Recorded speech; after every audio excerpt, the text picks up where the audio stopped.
Welcome back to my channel. Today we will understand two different phrases with same meaning. पहला है I wish you had been there, काश तुम वहाँ होते, और सेकंड है I wish you were there, काश तुम वहाँ होते। दोनों का मीनिंग सेम है, लेकिन दोनों में कुछ डिफरेंस है जो हम आज समझेंगे। पहला है I wish you had been there, काश तुम वहाँ होते। This is used when you are talking about the past and regretting that someone was not present at an event that has already happened.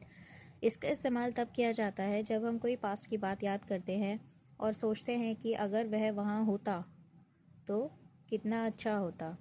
तो उसके लिए हम इस्तेमाल करते हैं काश तुम वहाँ होते, तो I wish you had been there. इसे हम एग्जाम्पल से समझते हैं। पहला है the wedding was beautiful, I wish you had been there. शादी बहुत अच्छी थी, काश तुम वहाँ होते। यानी कि शादी हो चुकी है, कोई पास्ट का इवेंट हम बात कर रहे हैं शादी के बारे में, और उस टाइम पर वह व्यक्ति वहाँ मौजूद नहीं था, तो हम कहते हैं काश तुम वहाँ होते तो और भी मज़ा आता। तो शादी बहुत सुंदर थी, काश तुम वहाँ होते। The wedding was beautiful, I wish you had been there. Second है we had so much fun yesterday, I wish you had been there. हमने कल बहुत मज़ा किया, काश तुम वहाँ होते। जो इवेंट हमारा पहले हो चुका है उसके बारे में हम उस व्यक्ति को बता रहे हैं जो वहाँ मौजूद नहीं था, तो हम उसको बोलते हैं अगर तुम वहाँ होते तो और भी मज़ा आता। दूसरा है हमारे पास phrase I wish you were there. इसे हिंदी में कहा जाता है काश तुम वहाँ होते या होती।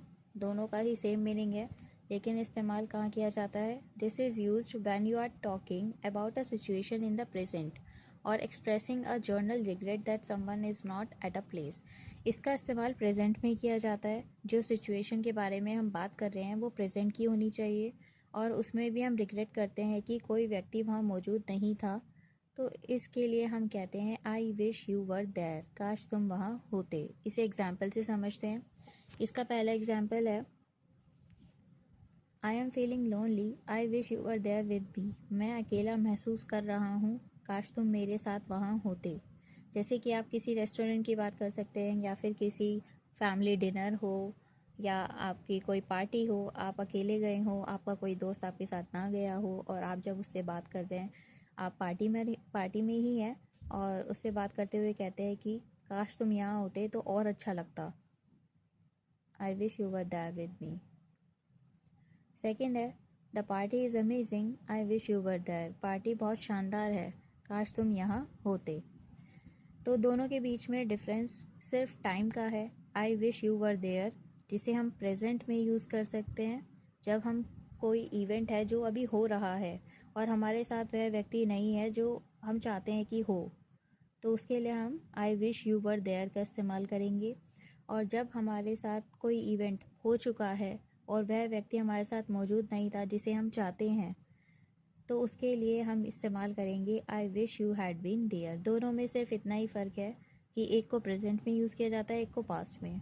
आई विश यू वर देयर का इस्तेमाल तब किया जाएगा जब आपका कोई इवेंट हो रहा है लेकिन वह व्यक्ति आपके साथ नहीं है, और I wish you had been there का इस्तेमाल तब किया जाएगा जब वह व्यक्ति आपके साथ नहीं है और वह इवेंट भी पास्ट मतलब बीत चुका है, तो आप इस्तेमाल करेंगे I wish you had been there.